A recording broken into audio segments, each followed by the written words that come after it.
Hey everyone, close your eyes for a second and picture London. What's the first thing that comes to mind? For millions, it's the unmistakable silhouette of a grand clock tower, a symbol not just of a city, but of an entire nation. We all know it as Big Ben, but what if I told you that's not even its real name, and that its journey from a pile of rubble to a world icon is a story packed with fire, political drama, and incredible engineering feats? Today, we're winding back the clock to uncover the complete, epic history of the tower that watches over London. Our story begins with a disaster. On the night of October 16, 1834, a catastrophic fire ripped through the old Palace of Westminster, the heart of British government. The ancient buildings were reduced to ashes, but from these ashes rose an opportunity to build a new, grander palace, one that would project the power and prestige of the Victorian era.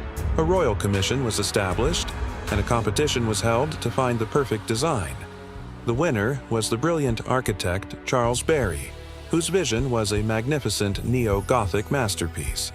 But Barry's design was missing one key element: a clock tower. This is where another genius enters our story: Augustus Pugin. A master of Gothic detail, Pugin was brought in to help with the intricate decorative work. It was Pugin who designed the stunning, ornate tower that we recognize today. His vision was for a structure that was both beautiful and imposing, a beacon of order and timekeeping for the entire empire. Construction on the tower began in 1843, a colossal undertaking that would take 16 long years to complete. Imagine the scene. Hundreds of workers using Victorian-era tools, hoisting massive stones, bricks, and ironwork high into the London sky. Now, let's talk about the clock itself. This wasn't going to be just any clock. The government demanded unprecedented accuracy. The Astronomer Royal, George Airy, set out a list of near-impossible specifications. He insisted the clock be accurate to within 1 second a day. Many leading clockmakers of the time said it couldn't be done. But a determined lawyer and amateur horologist named Edmund Beckett Denison, later known as Lord Grimthorpe, took on the challenge. He wasn't a professional clockmaker, which made his ambition all the more audacious. Denison designed a revolutionary mechanism: the double three-legged gravity escapement. It sounds complicated, but its genius lay in its simplicity and reliability. It protected the pendulum from outside forces like wind pressure on the clock hands, ensuring that incredible accuracy.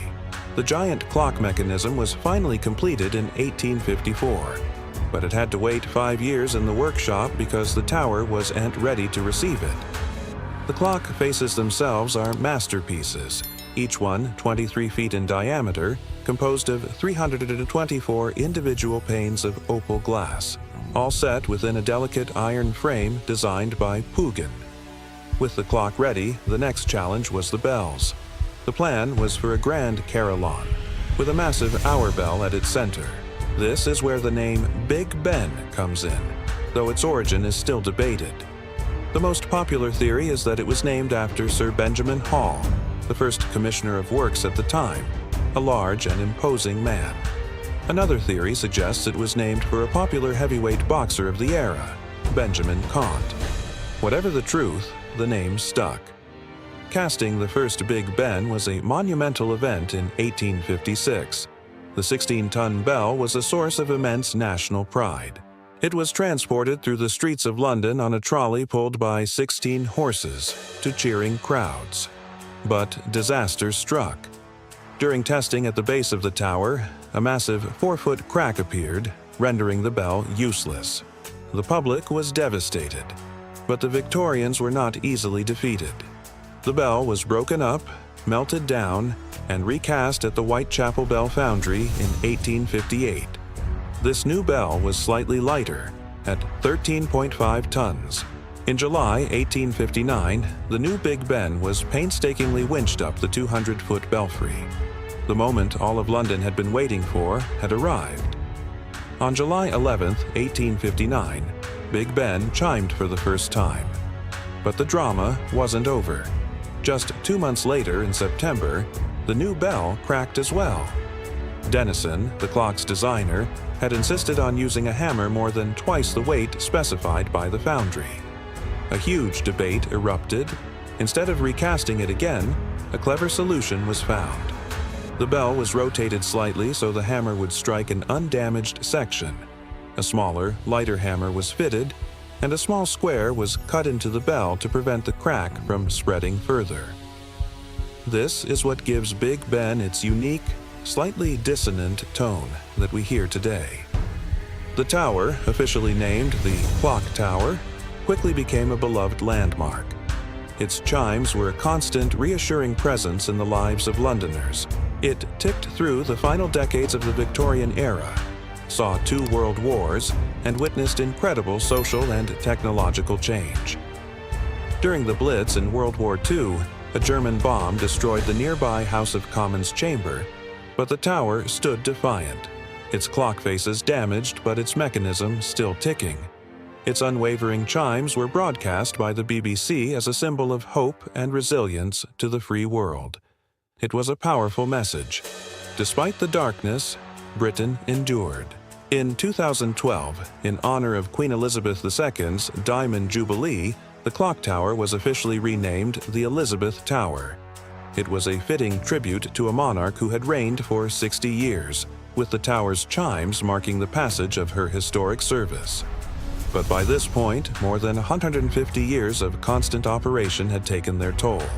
The stonework was crumbling, the ironwork was rusting, and the clock mechanism was in desperate need of a full-scale restoration. In 2017, the most significant conservation project in its history began. The bells, including Big Ben, fell silent for what was planned to be a 4-year period. Over 700 craftsmen from across the country meticulously worked on the tower. Every single piece of the clock was dismantled, taken off-site, and cleaned. The 3-24 glass panes in each dial were replaced, the stonework was repaired, and the iron roof was restored. In a nod to historical accuracy, the clock hands were returned to their original Prussian blue color, a detail that had been lost over the years when they were painted black. Finally, on New Year's Eve heading into 2022, the newly restored clock face was unveiled, and at midnight, Big Ben rang out to welcome the new year, its chimes clearer and more resonant than ever. The scaffolding came down, revealing Pugin's glorious design in all its restored splendor. Today, the Elizabeth Tower stands not just as a timekeeper, but as a time capsule. It's a monument to Victorian ambition, a survivor of war, and a testament to the skill of generations of engineers, architects, and craftspeople. From a disastrous fire to a cracked bell and a world-class restoration, its story is one of resilience. So the next time you hear that iconic chime or see its silhouette against the sky, you'll know it's more than just a big clock. It's the enduring heartbeat of London. Thanks so much for watching. If you enjoyed this journey through time, don't forget to hit that like button and subscribe for more stories behind the world's greatest landmarks. See you in the next one.